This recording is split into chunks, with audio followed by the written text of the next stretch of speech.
গতকাল থেকে একটা ভিডিও নিয়ে বেশ আলোচনা হচ্ছে, সামাজিক মাধ্যমে দেখছি। প্রথম সামাজিক মাধ্যমে আসলো, পরে আমাদের মেইন স্ট্রিম মিডিয়াতেও সেটা এসছে। সেটা হলো একটা রেস্টুরেন্টে এনসিপির নেতাদের সাথে সরকারের উপদেষ্টা জনাব আসিফ মাহমুদ সজীব ভুঁইয়া গেছেন এবং বেরিয়ে যাচ্ছেন তারা, এরকম একটা ভিডিও আমাদের সামনে এসছে। আমি মন্তব্যে এটা দিয়ে দেবো, আপনারা একটু দেখে নেবেন। আমি ধারণা করি এর মধ্যেই অনেকে দেখে ফেলেছেন। এটা আমাদের রাজনীতির জন্য খুবই সিগনিফিক্যান্ট একটা নিউজ তো বটেই।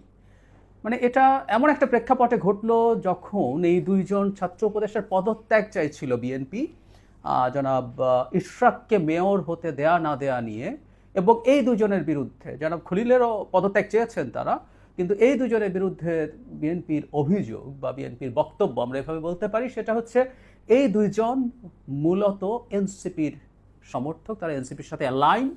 সেই কারণে সরকারে থাকলে তাদের নিরপেক্ষতায় সমস্যা হবে। ইনফ্যাক্ট এটা আজ না, বেশ আগেও একবার জনাব মির্জা ফখরুল ইসলাম আলমগীর এইরকম একটা কথা বলেছিলেন বেশ কয়েক মাস আগে, এবং তখন আমাদের অনেকের হয়তো মনে আছে জনাব নাহিদ ইসলাম তখন উপদেষ্টা ছিলেন, অত্যন্ত কঠোর ভাষায় একটা জবাব দিয়েছিলেন তার ফেসবুক স্ট্যাটাসে। সেটা অবশ্য বলা বাহুল্য, তখন এনসিপি তৈরি হয়নি, এনসিপির ছিল না তখন, বৈষম্য বিরোধী ছাত্র আন্দোলন ছিল, জাতীয় নাগরিক কমিটি ছিল, তাদের অনেকেই ওটা শেয়ার করেছিলেন। তো ওদের অ্যালাইনমেন্ট আসলে ইজ ভেরি ক্লিয়ার আগে থেকে। বাকি যে দুজন আছে, যারা মাহফুজ আলম এবং আসিফ মাহমুদ সজীব ভুঁইয়া, নাহিদ ইসলাম যে এনসিপির সাথে অ্যালাইন্ড, এটা মানে একেবারে ক্লিয়ারলি প্রমাণ হলো। তিনি রিজাইন করে এসে এই দলের হাল ধরলেন। বাকি দুজনও আসলে তাদেরই লোক, তাদেরই সাথে অ্যালাইন্ড, এই আলোচনা আছে। আর প্রায় বলি কথাটা, আসলে এই দেশে আমরা যারা থাকি, ওই দলগুলো যারা করেন, ওই দলগুলোতে আমাদের পরিচিত লোকজন আছে।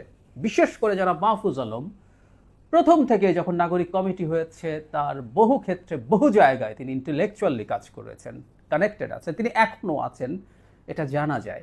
কেউ বলবেন যে আপনার কাছে কি ভিডিও আছে, ভিডিও ছাড়া কোনো কিছু প্রমাণ করা যাবে না, তা হতে পারে না। যাই হোক, এই জিনিসগুলো আমরা জানি। জনাব আসিফ মাহমুদও একইভাবে দলের সাথে ইনভলভড আছেন, তার বন্ধু বান্ধবের সাথে ইনভলভড আছেন, এতে কোনো রকম কোনো সন্দেহ নেই। আর এখন তো এই ভিডিওটা সামনে আসলোই, এই ভিডিওর সামনে না আসলেও আসলে কী বা হতো।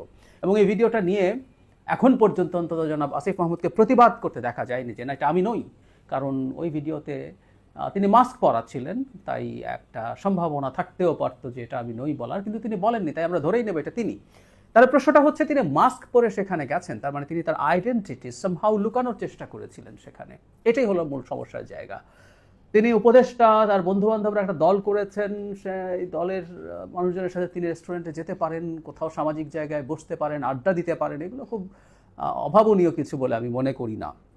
সরকারি উপদেষ্টাদের সাথে আমাদেরও দেখা সাক্ষাৎ হয়েছে, কথাবার্তা হয়েছে, এটা হতে পারে, এটা সমস্যার কিছু নেই। কিন্তু তিনি মাস্ক পরে তার আইডেন্টিটি লুকানোর চেষ্টা করছেন, এটা হলো সবচেয়ে বড় ব্যাপার। এবং এটা এক ধরনের প্রমাণ যে তারা আসলে এই দলের সাথে অ্যালাইন্ড আছেন। আমি আসলে এই ভিডিওকে ভিত্তি করে কথাগুলো বলছি একটা প্রসঙ্গ ধরার জন্য, কিন্তু আসলে মূল আলোচনাটা হচ্ছে এই দুজনের সরকারে থাকা উচিত না।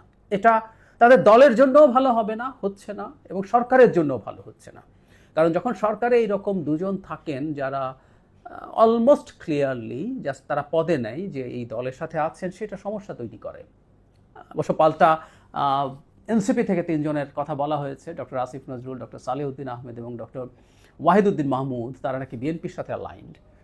ইনফ্যাক্ট এই ক্যাবিনেটে বিভিন্ন দল, ইভেন জামায়াতের সাথেও অ্যালাইন্ড লোকজন আছে বলে শোনা যায়, জানা যায়, নাম সহই আমরা টু সাম এক্সটেন্ট জানি। কিন্তু কেউ কোনো রকমভাবে তার প্রতি সফট কর্নার আছে, অ্যালাইন্ড আছেন, বা কোনো এক কালে তাদের সাথে কোনো না কোনোভাবে জড়িত ছিলেন, বা এই যে মির্জা ফখরুল ইসলাম আলমগীরের ব্যাচমেট যেন ডক্টর সালেউদ্দিন আহমেদ এবং ডক্টর ওয়াহিদুদ্দিন মাহমুদ সম্পর্কে অভিযোগ হচ্ছে এরকম।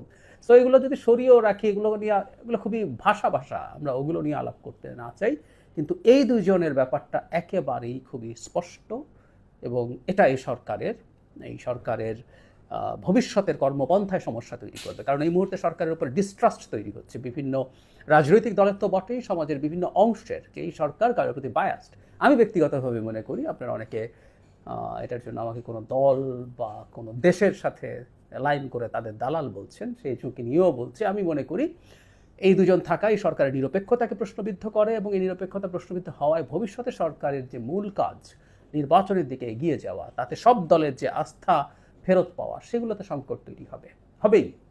এই দুজন যদি নাহিদ ইসলামের মতো রিজাইন করে 7 দিনের মধ্যেই, 7 দিন হওয়ার আগেই একটা দলের দায়িত্ব নিয়েছিলেন, তারা যদি সেরকম কিছু করেন, সেটা খুব বড় প্রশ্ন তৈরি করবে, কারণ তার আগ পর্যন্ত তারা এই সরকারে থেকেছেন, তাই এই প্রশ্নটা আসতেই পারে যেখানে কনফ্লিক্ট অফ ইন্টারেস্টের প্রশ্ন আছে। আমরা এই প্রশ্ন তখন করতেই পারবো, বা আমরা এখনও করি, যে এই দুজন বসে বসে কি তাহলে তাদের দলের জন্য কাজ করছেন। যেমন জনাব নাহিদ ইসলামকে নিয়ে আমরা একই প্রশ্ন করতে পারি। তিনি তো হঠাৎ করে না ফাইন মর্নিং সিদ্ধান্ত নিয়ে রিজাইন করেন নাই, স্বপ্নে দেখলেন আমার তো এনসিপিতে জয়েন করা দরকার, এর আগে উনি ভাবেনই নাই, তা তো হতে পারে না। তো উনি মনের মধ্যে অন্তরে এনসিপিকে লালন করে সরকারে থেকেছেন, তারপর তিনি এসে সেখানে জয়েন করেছেন। একই ঘটনা এই দুজনের ক্ষেত্রে ঘটারও প্রায় নিশ্চিত, আমরা জানি এটা, এখনও তারা ভালোভাবেই ইনভলভড আছেন।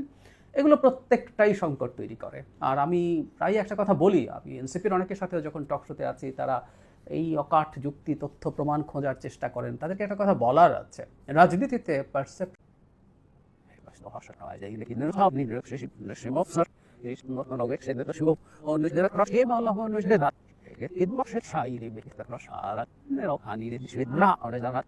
Esta yetinlikle kravat bakması o araçta gibi strain baş o idi başı no ha yok no me lo desde lo ne lo kan şarat polis dis nu ina kan orada taşı şey de bilo sof sayı lazım yani proşla kabaş durat ki şunu da kardeş yok no me lo beblo que sorgi to taşı bu ne orada taşı next to her şey da idi lo ne ilus da haş ne proşu belo da kar şu do nomre da proş ara de lo idi da spes rapid de da idi mas ka ka ka de da testa da ka life